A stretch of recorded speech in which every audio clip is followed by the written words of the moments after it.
না, এরকম অঙ্ক করলে সবাই তাহলে অঙ্ক করে ফেলবে। অঙ্কটা আমরা করার জন্য একটা ফর্মুলা আমরা দেখব, সেই ফর্মুলাটা কি, x plus Y plus X Y by 100। আমি বেসিক্যালি শুধু এই সূত্রটা নিয়ে 10 থেকে 15 টাইপের অঙ্ক হয়, তবে আজকে যে অঙ্কটা করছি সে আবার একটু শেখার চেষ্টা করি।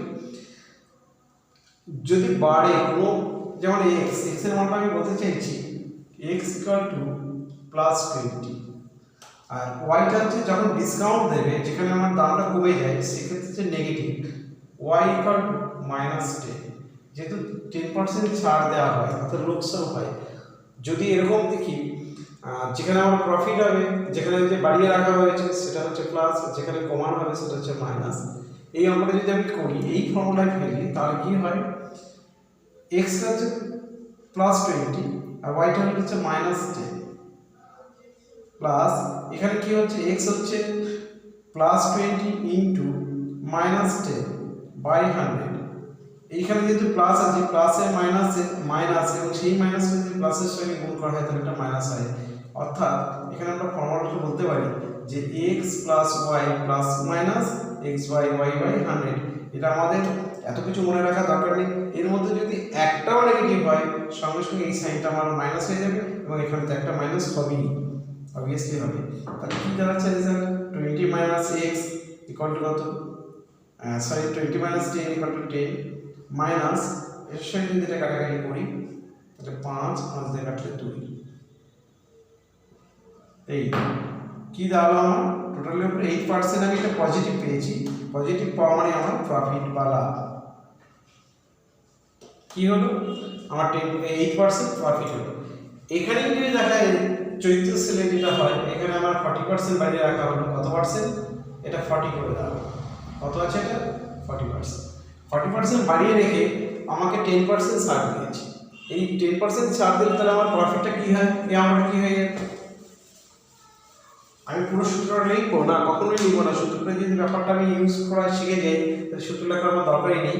প্রথমটা কি হবে, একটা প্লাস একটা মাইনাস থাকলেই কি হচ্ছে আমি দেখে দিচ্ছি। তাহলে 40 বাড়ানো ছিল, -10 কমে গেল, এখানে মাইনাস হয়ে যাবে 40 ইন্টু 10 বাই হচ্ছে 100, কেটে গেল 30 বিয়োগ হলো 4 ইকুয়াল টু কত, 26% প্রফিট। এটা চৈত্র সেল। অর্থাৎ আমরা যদি জামা কাপড় বিক্রি করতেও যাই তাহলে যদি আমি ব্যবসাটা জানি আমি কত পার্সেন্ট লাভ করবো, তাহলে কিন্তু আমি বলে দিতে পারবো বিক্রি হওয়ার আগে যে এত পার্সেন্ট বাড়িয়ে রাখবো, এত পার্সেন্ট ছাড় দেবো, আমার প্রফিট হবে কত পার্সেন্ট, 26%। অর্থাৎ 40% বাড়িয়ে রেখে 10% যদি ছাড় দেওয়া হয় তাহলে আমার প্রফিট হবে কত, 26%। এটাই যদি আমার হতো, এখানে আমি 20% বাড়িয়ে রেখে 20% আমি যদি ছাড় দিই তাহলে কি রেজাল্ট দাঁড়ায়,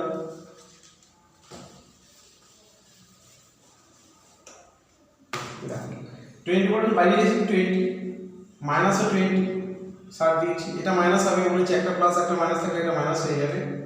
20 ইন্টু 20 বাই 100 শূন্য কেটে যায় 0 -4 ইকুয়াল টু -4।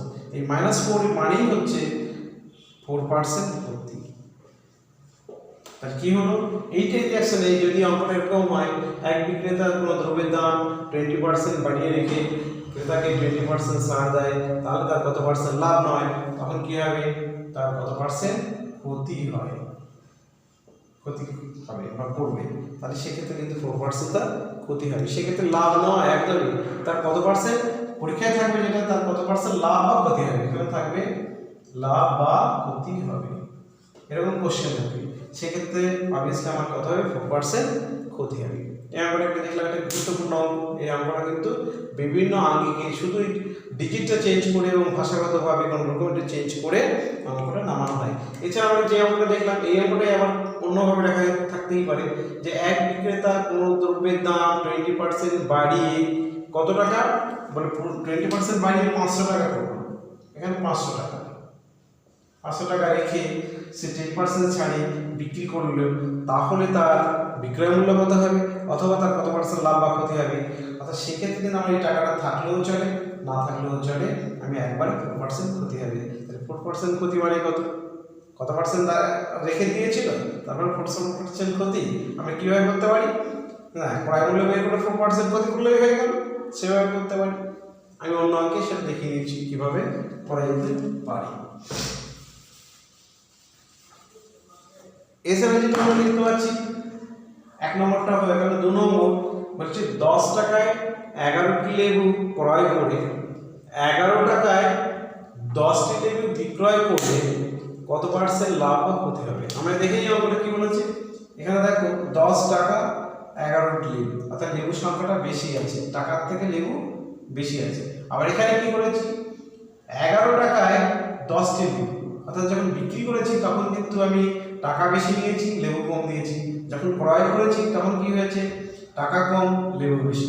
তবে এক্ষেত্রে আমার লাভ না ক্ষতি হবে, অবভিয়াসলি লাভ হবে।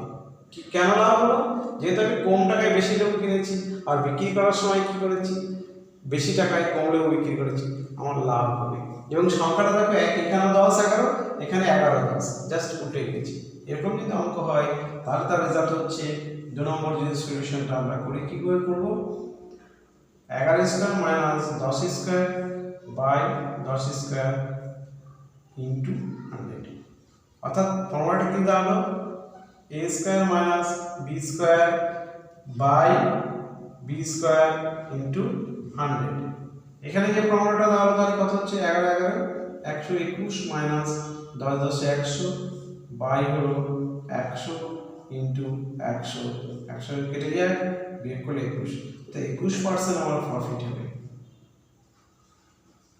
আর 21% আমার লাভ হলো। তাহলে আমরা খুব কিন্তু একটা সিম্পল অঙ্ক, সেটা আমরা কিন্তু করতে পারলাম।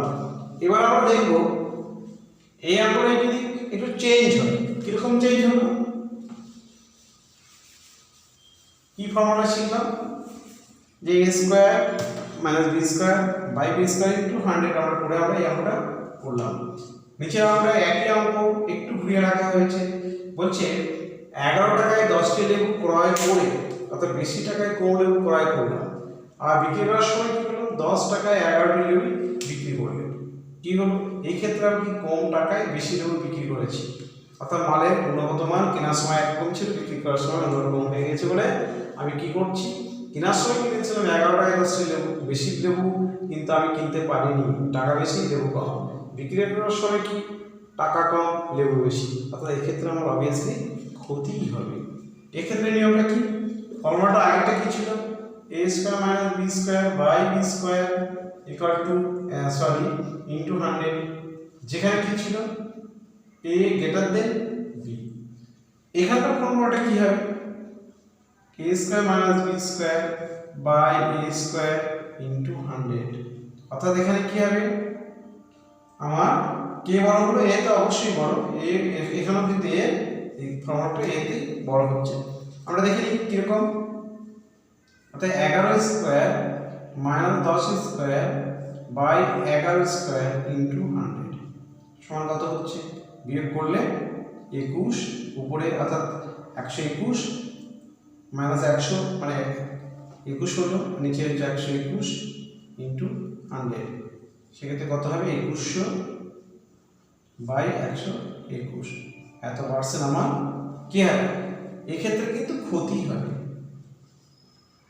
ক্যালকুলেশনটা করতে হবে, ক্যালকুলেশন করে যেটা বেরোবে সেটাই উত্তর হবে। যাই হোক, তাহলে আমরা কি দেখলাম, যে যখন ক্ষতি হবে তখন কিন্তু তলারটা বড়, যখন লাভ হবে তখন কিন্তু তলারটা ছোট থাকে। এটা একটা সিম্পল একটা ক্লু, মনে রাখার জন্য এটা বলবো।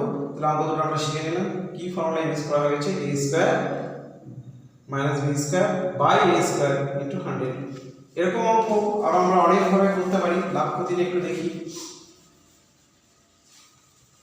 আমরা জানি যে আমাদের সমাজে ঘোষ সম্প্রদায়ের মানুষ যারা দুধ বিক্রি করে, বাড়িতে বাড়িতে দুধ বিক্রি করে, আমরা জানি নেওয়ার সময় তারা কি করে, তাদের এক ধরনের পোয়া থাকে, সেই পোয়াটাকে বলে বড় পোয়া, এবং যখন বিক্রি করে গৃহস্থের বাড়ি এসে সেটা কিন্তু ছোটো পোয়ায় বিক্রি করে, এবং সেক্ষেত্রে বলছে যে দামে কিনে সেই দামেই বিক্রি করে, তার মধ্যেও সে লাভ করে। কীভাবে লাভ করে, তাহলে ওজনে সে কী করে, কারচুপি করে। অর্থাৎ ওজনের সময় দেখা গেল 1 লিটার বলে গৃহস্থের বাড়ি থেকে সে দুধ নিচ্ছে, কিন্তু সে কিন্তু 1 লিটার নেয় না, সে কতটা দুধ নেয়, কোনো সময় 1200, কোনো সময় 1100, এরকম দুধ নেয়। আর বিক্রি করার সময় কিন্তু 1 লিটার বলে আমাদের দুধ দিচ্ছে, সেক্ষেত্রে কিন্তু সে 900 বা 850 বা 950 এরকম দুধ দেয়। সেক্ষেত্রে তার কেনা দামে সে যদি বিক্রি করে তারও কিন্তু লাভ হয়। সেরকম অঙ্ক যদি একটা দেখা যায় যে কোনো ঘোষ, আমরা অঙ্ক এগুলো মুছিয়ে দিচ্ছি, মুছিয়ে দিয়ে বলছি।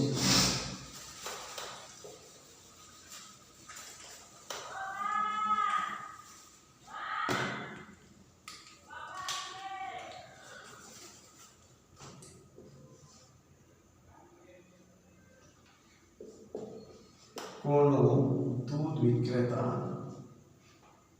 দুধ বিক্রেতা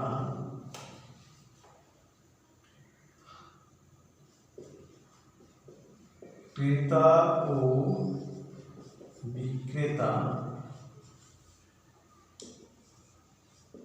উভয়কে ওজনে 10%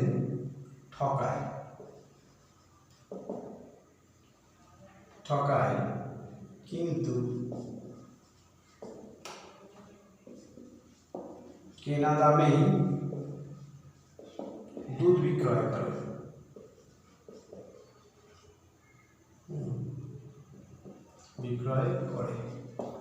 তাহলে তিনি কত পার্সেন্ট লাভ করে? তাহলে কি আমরা দেখছি এখানে কোনো দুধ বিক্রেতা অর্থাৎ কোনো ঘোষমশাই বলছে ক্রেতা এবং বিক্রেতা উভয়কে ওজনে 10% ঠকায়। তাহলে ওজনে 10% ঠকায় কিরকম? অর্থাৎ যে বাড়ি থেকে তিনি দুধ আনছেন সেই বাড়ি থেকে কিন্তু কি করছেন 10% বেশি নিচ্ছেন। অর্থাৎ 1 কেজি বলে 1 কেজি মানে 1000 গ্রাম, সে কিন্তু 1000 গ্রাম এত গ্রাম নিচ্ছে না, কত নিচ্ছে? 10% বেশি নিচ্ছে। অর্থাৎ যিনি মালিক তাকে বলছে আমরা বিক্রেতা, তিনি যখন দুধ বিক্রি করছেন তার কাছ থেকে তিনি কিন্তু 10% বেশি দিতে, 1000-এর 10% কত? প্লাস 100 গ্রাম, অর্থাৎ তিনি ওখান থেকে নিচ্ছেন হচ্ছে 1100 গ্রাম। আবার ওই দুধটাই যখন তিনি বিক্রি করছেন, ঘোষমশাই বিক্রি করছেন, তখন কিন্তু 1 কেজি বলে আমাকে দিচ্ছেন, কিন্তু 1 কেজি নয়। 1 কেজি মানে আমরা 1000 গ্রাম জানি, কিন্তু তিনি দিচ্ছেন 10% হ্রাস করছেন, অর্থাৎ 100 গ্রাম এখানেও কাটিং করছেন, দিয়ে তিনি আমাকে 900 গ্রাম দুধ দিচ্ছেন। তো এই 900 গ্রাম দুধ দিলে মোটের উপর এই 1 কেজি দুধে 1 কেজিতে তিনি লাভ করছেন কতটা? 200 গ্রাম লাভ করছেন। মাথায় রাখুন, তাহলে 1 কেজিতে 200 গ্রাম লাভ করে, তাহলে তো এখানেই তার লাভ হয়ে গেল। 200 গ্রাম দুধ বিক্রি করে যেটা পাবে সেটাই তো লাভ, সেটাই কি অনেক টাকা লাভ হয়ে যাবে। তাহলে আমরা দেখব এই লাভটার পার্সেন্টেজ কত, তিনি কত পার্সেন্ট লাভ করেন। তাহলে আমরা আজকে থেকে যদি দুধ বিক্রি করি তাহলে আমরা বলে দিতে পারবো আগে অঙ্ক বসে যে আমরা কত পার্সেন্ট লাভ হবে। কীভাবে করবো এই অঙ্কটা? হ্যাঁ, 1 কেজিতে তিনি নিয়েছেন 1100 গ্রাম, 1 কেজি যখন বিক্রি করেছেন অর্থাৎ গৃহস্থের বাড়ি বিক্রি করেছেন তখন কিন্তু 900 গ্রাম বিক্রি করেছেন, তাহলে মোটের উপর তার লাভ হলো 200 গ্রাম। এই অঙ্কটা যখন আমরা করবো তখন কীভাবে করবো? এতটা করা আমাদের সম্ভব নয় পরীক্ষার খাতায়, কিন্তু এটা আমরা মুখে মুখেও করতে পারবো যে 10% মানে হচ্ছে 100 গ্রাম, 1 কেজিতে 100 গ্রাম, তবে 1100 গ্রাম, এবং 10% কমানো মানে কত? সেও 100 গ্রাম, তার মানে মোটের উপর সে 200 গ্রাম কিন্তু প্রফিট করলো। এইবার দেখবো আমরা এই যে 200 গ্রাম প্রফিট তিনি যে দামে বিক্রি করেছেন, অর্থাৎ এই দুধটা কিন্তু তিনি বিক্রি করবেন, ওই 200 গ্রাম দুধ কিন্তু তিনি বিক্রি করবেন। কত হারে বিক্রি করবেন? তিনি প্রত্যেকটা বাড়িতে কিন্তু একই হারে বিক্রি করবেন, ওই 900 গ্রাম দামেই বিক্রি করবেন। তাহলে এই যে লিটারটা কিন্তু 900 গ্রামে চলে গেল তখন কনভার্ট, এই 200 গ্রাম কিন্তু 900 গ্রামের দামেই বিক্রি করবেন, এবং তার পার্সেন্টেজের অঙ্ক কিন্তু 100 দিয়ে গুণ করলে পার্সেন্টেজ হয়, এটাই তার প্রফিট। প্রফিট কত হবে? Profit equal to 200/900 into 100। এটাই কিন্তু তার প্রফিটের সূত্রটা। কি হলো? যত গ্রাম তিনি লাভ করলেন সেটা বাই বিক্রি করছেন কেজি হিসাবে যেটা তিনি বিক্রি করছেন 900 গ্রাম, সেটা এখানে বসলো ইন্টু 100। তাহলে কাটাকাটি করলে কত হবে আমরা দেখি। আর কাটছেন অর্থাৎ 200/9, 200/9 মানে কত? ভাগ করলে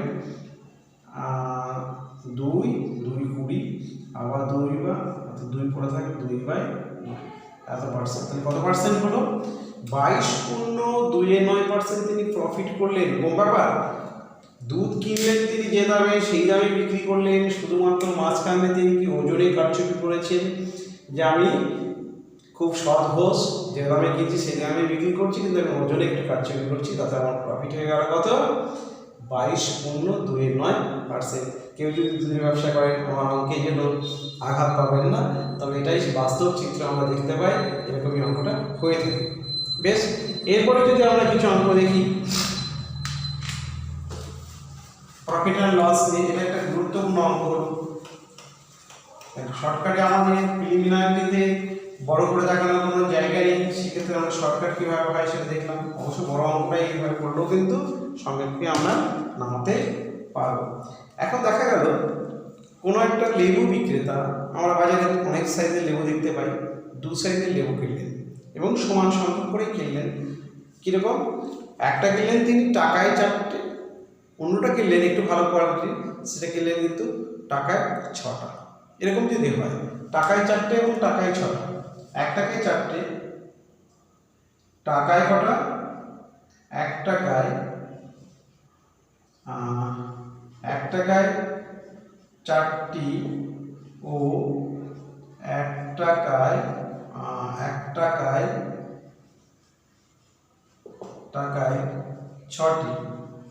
6টি দরে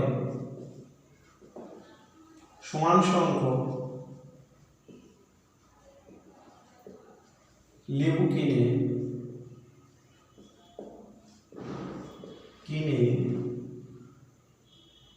টাকায় 5টি দরে বিক্রি করলে কত পার্সেন্ট লাভ বা ক্ষতি হবে? এটা ইম্পর্টেন্ট অঙ্ক, আমি বলবো। অর্থাৎ টাকায় 4টি ও টাকায় 6টি দরে সমান সংখ্যক লেবু কিনে, অর্থাৎ এখানেও যতগুলো লেবু কিনলেন, এখানে যদি এক্সটি হয় এখানেও এক্সটি লেবু কিনলেন, এবং এই দুটো লেবু তিনি কম্পাইল করলেন। কম্পাইল করে তিনি কী করলেন, যে আমি টাকায় 5টি দরে বিক্রি করবো। এখানে কী করেছে, এই যে লেবুগুলো টোটাল যে লেবু এর যোগফল, এটাকে তিনি কী করেছেন, 5 ভাগ করেছেন। তাহলে কিন্তু তার টাকা আমরা পেয়ে যাব, এবং এতে তার মোটের উপর কী হলো, প্রফিট হলো না লস হলো, সে আমরা এবার করে দেখার চেষ্টা করব। কী করে করবো? এক্স ধরবো, হ্যাঁ এক্স ধরে আমরা করতেই পারি, যে এক্স লেবু দুপক্ষে তিনি এক্স লেবু কিনেছিলেন, তাহলে এখানে কেনার দাম কত ছিল? x/4। এখানে কেনার দাম কত ছিল? x/6। তাহলে মোট ক্রয় মূল্য কত? x/4 প্লাস x/6, এটা মোট কেনা দাম। এবং তিনি যখন বিক্রি করলেন টোটাল লেবু কত? x + x মানে 2x, 2x বাই কত? 5, এটা তার কেনা দাম। এবং কেনা দামে বিক্রয় দাম যদি বিক্রি করি মানে বিয়োগ করি, তাহলে তার লাভ বা ক্ষতি আমরা সেখানে পেতে পারি। এবং মোটের উপর যদি আমরা লাভ বা ক্ষতি চাই, সেক্ষেত্রে আবার আমার 2x টাকায় এত টাকা লাভ বা এত টাকা প্রফিট, x টাকায় কত, 100 টাকায় কত, আমরা ক্যালকুলেশন করলে অঙ্কটা পেয়ে যাবে। কিন্তু আমি ওই রাস্তায় যাব না, আমি অন্য রাস্তায় দেখব কীভাবে অঙ্কটা করা যেতে পারি। আমি এখান থেকে কটা ডিজিট পেয়েছি? 4, 6 এবং 5। কটা ডিজিট পেয়েছি? 3 ধরনের ডিজিট পেয়েছি। একটা আমার 4 রয়েছে, একটা 6 রয়েছে, একটা 5। এটা কত? 4, 6, 5। আমি 4, 6, 5 এর এলসিএম কত হয়? অর্থাৎ এলসিএম আমি করছি, অর্থাৎ লসও করছি। এলসিএম অফ কত? 4, 6 and 5। এর এলসিএম কত? এলসিএম ইকুয়াল টু আমি দেখতে পাবো এই দুটোর লসও বা 5 আর 6 এর লসও যেহেতু পরস্পর মৌলিক, এর লসও হচ্ছে 30। তা 30 আর 4 এর লসও 60। অর্থাৎ এলসিএম কত? LCM equal to 60। তাহলে 60 দিয়ে কিন্তু আমরা এই তিনটে সংখ্যা ডিজিট দিয়ে আমরা ভাগ করতে পারি। তাহলে আমরা ধরে নিই এই ক্ষেত্রে লেবুটি ছিল 60টি, অর্থাৎ প্রথম পক্ষে 60টি ছিল, 60টি লেবু, এটাও ছিল 60টি লেবু, এই দুটো লেবুই ছিল আমার 60টি। তাহলে এই লেবুটা আমি কিনেছি কত? টাকায় 4টে। এই লেবু কিনেছি কত? আমি টাকায় 6টা। তাহলে আমি দেখলাম এখানে আমার লেগেছে কত টাকা? এখানে লেগেছে 4 দিয়ে ভাগ করলে 4 × 15 = 60। এখানে লেগেছে কত টাকা? আমার 6 দিয়ে ভাগ করলে 6 × 10 = 60। আমার কেনা হচ্ছে কত টাকা? 25 টাকায় আমি লেবু কিনেছি। এবার বিক্রি করার সময় আমি কি করেছি, দুটোকে কিন্তু আমি 5 দিয়ে ভাগ করব। এখানে 5 দিয়ে ভাগ করলে পাবো আমি 12, এখানে 5 দিয়ে ভাগ করলে সরি এখানে 5 দিয়ে ভাগ করলে 5 × 60, এটাও 5 × 60 হবে, অর্থাৎ 12 + 12 কত 24 টাকা। আমি বিক্রি করার সময় পেলাম আমি 24 টাকা, কেনার সময় আমি আমার খরচ হয়েছিল 25 টাকা। তাহলে আমার মোটের উপর কি হলো, 1 টাকা কিন্তু ক্ষতি হলো, 1 টাকা ক্ষতি হলো। 1 টাকা ক্ষতি, কত টাকা ক্ষতি হয়েছে না, আমার কেনা দাম ছিল 25 টাকা, তা 25 টাকায় ক্ষতি যদি 1 টাকা হয়, 1/25 × 100, কারণ এগুলো কথা হবে 4, তাহলে 4% ক্ষতি হবে। তাহলে একটা সিম্পল ভাবে কিন্তু অঙ্কটা আমরা করে দেখাতে পারছি। কি অঙ্ক হয়েছে, বলছে টাকায় 4টি ও টাকায় 6টি দরে সমান সংখ্যক লেবু কিনে টাকায় 5টি দরে বিক্রি করলে আমার মোটের উপর কত পার্সেন্ট লাভ বা ক্ষতি হবে। সেক্ষেত্রে কিন্তু আমরা একটা শর্টকাট পদ্ধতি করতে পারি। এই যে 4, 6 এবং 5 এদের এলসিএম কত 60, আমি ধরে নেবো এই ক্ষেত্রে আমার 60টি লেবু, ও ক্ষেত্রে আমার 60টি লেবু। তাহলে 60টি লেবু আমি কিনেছি, 4 দিয়ে ভাগ করে কত 15 টাকা, এই লেবুটা কিনতে লেগেছে 15 টাকা, এই লেবুটা কিনতে লেগেছে কত 60কে আমি 6 দিয়ে ভাগ করবো অর্থাৎ 10 টাকা।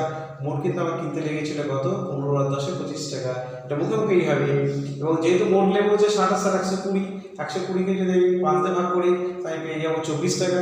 এই লেবুটা আমি কিন্তু বিক্রি করে 24 টাকা মোট পেয়েছি, কেনা দাম ছিল আমার 25 টাকা, বিক্রয় মূল্য 24 টাকা, তাহলে 1 টাকা আমার ক্ষতি হলো। 1 টাকা ক্ষতি হয়েছে কত টাকায়, ক্রয় মূল্যের উপর, ক্রয় মূল্য কত 25 টাকা, তো 25 টাকায় 1 টাকা ক্ষতি, 100 টাকায় কত, এটা কাটাকাটি করলে আমার 4% ক্ষতি হয়ে গেল। এরকম অঙ্ক যদি আমরা দেখি যে অনেক ক্ষেত্রে অঙ্ক হয়, আরেকটা অঙ্ক খুব ইম্পর্টেন্ট অঙ্ক ওই লাভ ক্ষতি থেকে থাকে, সেটা কি অঙ্ক,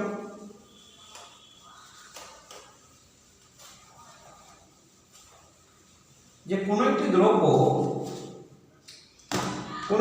আমি বিক্রি করছি, দেখা গেল সাপোজ দ্রব্যটা আমি 1200 টাকায় বিক্রি করলাম। বলছে কোনো দ্রব্য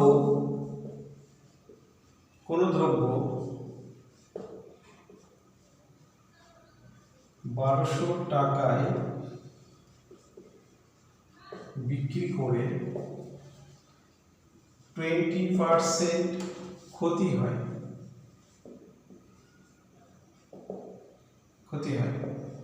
ওই দ্রব্য কত টাকায়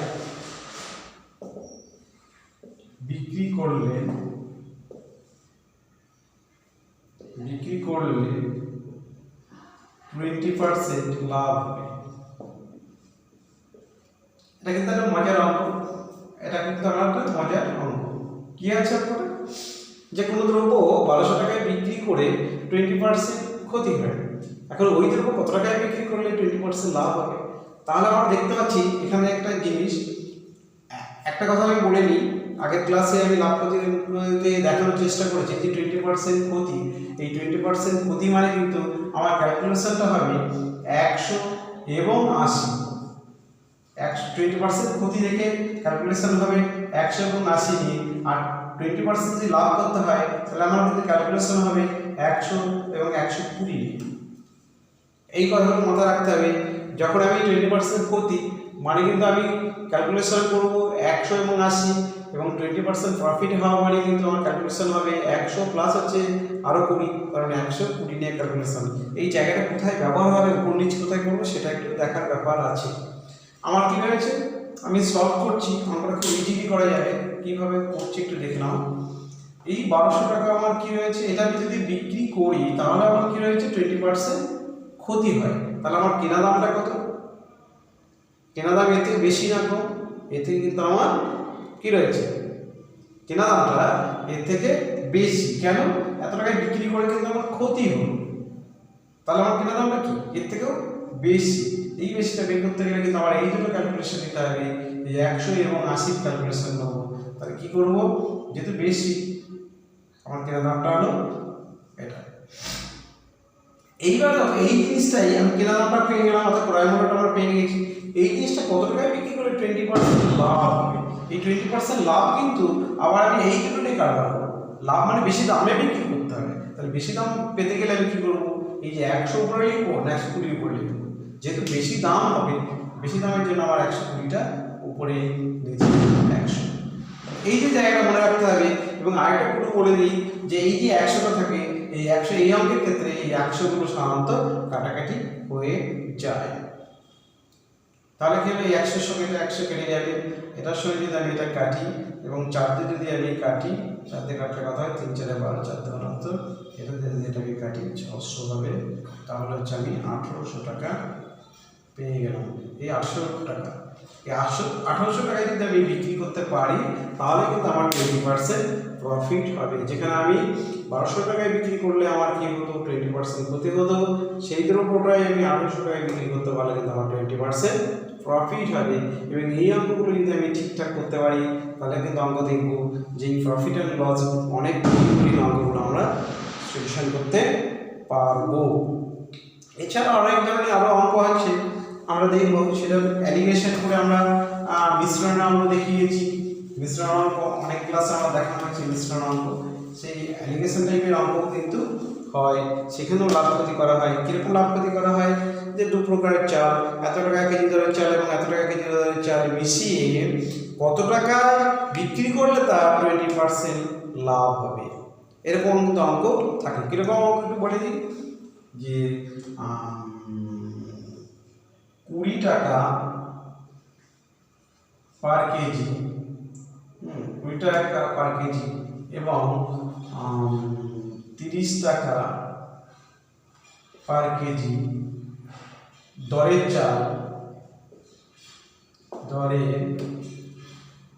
চাল,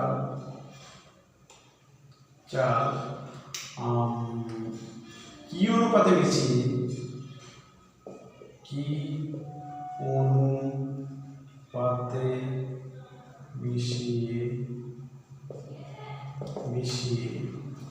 অনুপাতে মিশিয়ে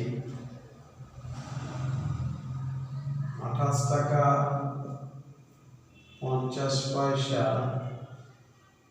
28 টাকা 50 পয়সা পার কেজি দরে বিক্রি করে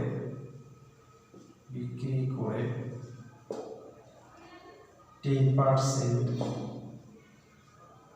লাভ হবে। তাহলে এটাকে একটা বলছি আমরা মিশ্রণ অঙ্ক। কিরকম মিশ্রণ অঙ্ক, প্রথমে তোমার অ্যালিগেশন আসবে, অনুপাত আছে, তারপরে কিন্তু আবার লাভ আছে। এইগুলোকে বলা হয় খিচুড়ি অঙ্ক। অর্থাৎ বিভিন্ন অঙ্কগুলো যদি তোমার নলেজে না থাকে তাহলে কিন্তু এই অঙ্ক করা সম্ভব নয়। কীরকম সম্ভব নয়, প্রথম তোমাকে আমাকে জানতেই হবে অ্যালিগেশনটা কি অনুপাতে মিশিয়েছো, অনুপাতটা তোমাকে জানতে হবে। এবং অনুপাতটা করার পরে কিন্তু বলছে এত টাকা দাম তুমি বিক্রি করেছো, বিক্রি করে তার মধ্যে তোমার 10% প্রফিট আছে। তাহলে এত টাকা দামে যদি বিক্রি করো তার 10% যদি প্রফিট থাকে, আচ্ছা এটাকে আমি একটু 10% প্রফিট দাও, 11, 10% প্রফিট আছে। এবার 10% প্রফিট আছে এবং তাহলে তোমার কি অনুপাতে মিশিয়েছে সেটা করতে হবে। তাহলে আমি দেখো এই যে 10% কত বলছি, 28 টাকা 60 পয়সা, এই টাকা এর মধ্যে তোমার লাভ আছে কত, 10%। আমি আগেই বলেছি এই যে 10% প্রফিট, আমার কিন্তু কাজ করবো কি নিয়ে, আমি বলেছি যে 100 টাকা থাকবেই, আরেকটা কি হবে, আমি 90 লিখবো না 110 লিখবো, 110 লিখবো, প্রফিট আছে মানে প্লাস হবে 110। তা যে চালটা আমি 80 টাকা 28 টাকা 60 পয়সা ধরে বিক্রি করছি তার কিন্তু কিনা দাম আমার 28 টাকা 60 পয়সা নয়, আমার 10% প্রফিটের মধ্যে রয়েছে। তাহলে কিনা দামটা কত, অবভিয়াসলি কম। সেক্ষেত্রে কম যদি হয় তাহলে উপরে ছোটোটা বড়টার তলায় কাটাকাটি করলে কথা হবে, এই নিচে আমরাকে যদি নামিয়ে দিই 100, এটা দিয়ে কাটবে 11 দিয়ে কাটলে কথা হচ্ছে, এই 0 কেটে দিই, 11 দিয়ে কাটলে 11 2 22, 66, 6 11 66, তাহলে থাকছে এখানে 10 10 আছে, তাহলে হয়ে গেল আমার 26 টাকা। তাহলে কত হলো? আমার কিনা দাম কিন্তু 26 টাকা। তাহলে এই যে 20 টাকা এবং 30 টাকা কেজি দরের চাল কি অনুপাতে মিশিয়ে 28 টাকা 60 পয়সা দরে বিক্রি করে আমার 10% লাভ হলো। সেক্ষেত্রে আমার কি হলো? তাহলে 10% লাভ করেছে, এই টাকার মধ্যে আমার কি রয়েছে? 28 টাকা 60 পয়সার মধ্যে 10% লাভ করলো। তাহলে 28 টাকা 60 পয়সার চালের কিন্তু অ্যাকচুয়ালি দাম হলো 26 টাকা। এইবার এই 26 টাকা আমি কি করেছি? দু প্রকার চাল মিশিয়েছি। কত? 20 টাকা এবং 30 টাকা কেজি দরের চাল। আমরা দেখে নিই এবার কীভাবে করবো অ্যালিগেশনটা করি। একদিকে রয়েছে আমার 20 টাকার চাল, একদিকে রয়েছে আমার 30 টাকা কেজি দরের চাল। মিডিলে কত? আমার 26 টাকা দাম হয়েছে 26 টাকা। অ্যালিগেশনটা যাদের জানা আছে, না জানা থাকলে একটু দেখে নাও। এই দুটো দামের মিডিলে দাম হতে হবে এবং দুটো দাগ আমি দিয়েছি, এই বিয়োগ করে এখানে লিখবো। বিয়োগ করে কত হচ্ছে? এইটা থেকে এটা বিয়োগ, বড়টা থেকে ছোটটা বিয়োগ 6, এটা বিয়োগ করে কত হচ্ছে? 4। এর মাঝখানে অনুপাত কত দাঁড়িয়ে গেল তাহলে? 2:3। তাহলে এই চাল যদি আমি 2:3 অনুপাতে মিশিয়ে দিই যদি আমি এই 1,000 টাকায় বিক্রি করতে পারি, তাহলে কিন্তু আমি 10% লাভ করতে পারবো। তাহলে আমার এই অঙ্কগুলো যদি ভালো লাগে তাহলে আমি বলবো অবশ্যই সাবস্ক্রাইব করবেন এবং সবার সঙ্গে শেয়ার করবেন, এবং অঙ্কগুলো যদি ভালো লাগে তাহলে কমেন্টস করবেন। এই বলে আজকের ক্লাস এখানেই শেষ করছি। নমস্কার।